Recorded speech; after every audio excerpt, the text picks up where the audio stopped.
حدیث کا درس ہوتا ہے، نہ فقہ کے مسائل ہوتے ہیں، نہ کوئی اور چیز ہوتی ہے، بس شف شف کرو اور پیسے لوگوں سے بٹورو۔ یقین مانے کہ عجیب قسم کے میرے تاثرات ہو گئے۔ ایک بندہ کہتا ہے کہ میرے پیر کو اللہ نے اتنی طاقت دی ہے، اس کی جوتی کے اندر اتنی طاقت ہے کہ جو بڑے بڑے ولیوں کے وظیفوں اور قرآن کی آیتوں کے اندر وہ طاقت نہیں ہے۔ بے اعتدالی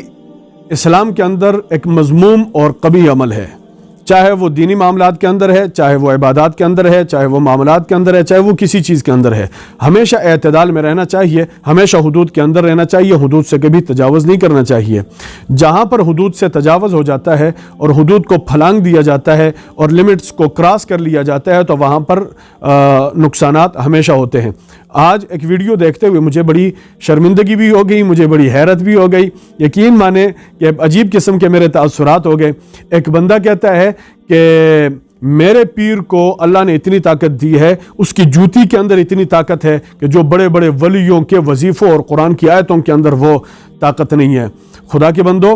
اپنے پیروں کو، ولیوں کو پیر ہی رکھیں اور ولی ہی رکھیں، خدا کے درجے تک نہ پہنچائیں، پیغمبری کے درجے تک نہ پہنچائیں۔ قرآن کے اندر اللہ نے طاقت رکھی ہے، احادیث کے اندر جو دعائیں آئی ہیں ان کے اندر اللہ پاک نے طاقت رکھی ہے۔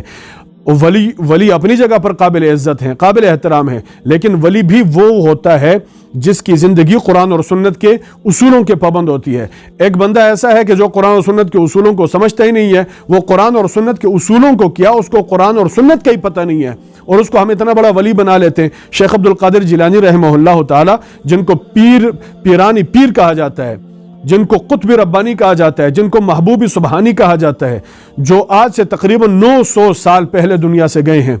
وہ فرماتے ہیں کہ اگر کوئی بندہ آپ کے سامنے دریا کے پانی پر چلتا ہوا دوڑتا ہوا آئے اور وہ ڈوبے نہیں، کوئی بندہ آپ کے سامنے آئے آگ کے اندر چھلانگ مارے اور آگ اس کو جلائے نہیں، کوئی بندہ آپ کے سامنے ہواؤں میں اڑتا ہوا آئے اور وہ گرے نہیں، تو آپ اس کو ولی نہ کہیں، بلکہ اس کے کاموں کو، اس کے عقیدے کو، اعمال کو قرآن اور سنت کے ترازو کے اندر تولیں۔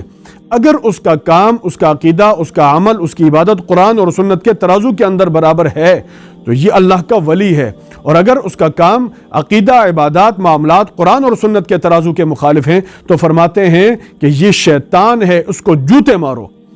آج کل ہمارے معاشرے کے اندر پیری مریدی کے نام پر جو ایک کاروبار چلا ہوا ہے، 2 نمبر کے پیر، فراڈیہ قسم کے پیر، دھوکے باز پیر، جو لوگوں کے دشمن ہیں، لوگوں کے عقائد کے دشمن ہیں، لوگوں کے اعمال کے دشمن ہیں، لوگوں کی معاملات کے دشمن ہیں، لوگوں کے پیسے دولت کے دشمن ہیں۔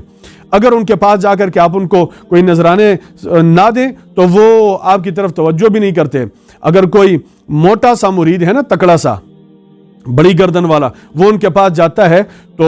ان کی بڑا استقبال ہوتا ہے، بڑا پروٹوکول ہوتا ہے، لیکن کوئی غریب سا، مسافر سا کوئی مرید ان کے آستانے پہ جاتا ہے تو ان کو کوئی پوچھتا بھی نہیں ہے۔ اس لیے یہ کاروبار ہے اور بڑا زبردست قسم کا کاروبار ہے، جس کے اندر نہ قرآن کا درس ہوتا ہے، نہ حدیث کا درس ہوتا ہے، نہ فقہ کے مسائل ہوتے ہیں، نہ کوئی اور چیز ہوتی ہے، بس شف شف کرو اور پیسے لوگوں سے بٹورو،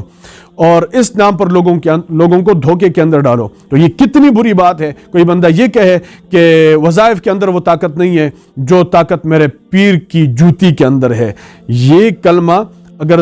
غور فکر و تدبر کے ساتھ دیکھا جائے تو یہ کفر کا کلمہ ہے۔ جس بندے نے ایسے الفاظ کہے ہیں اس کو چاہیے کہ احتیاط کے تقاضے کے طور پر وہ دوبارہ تجدید ایمان کر لے۔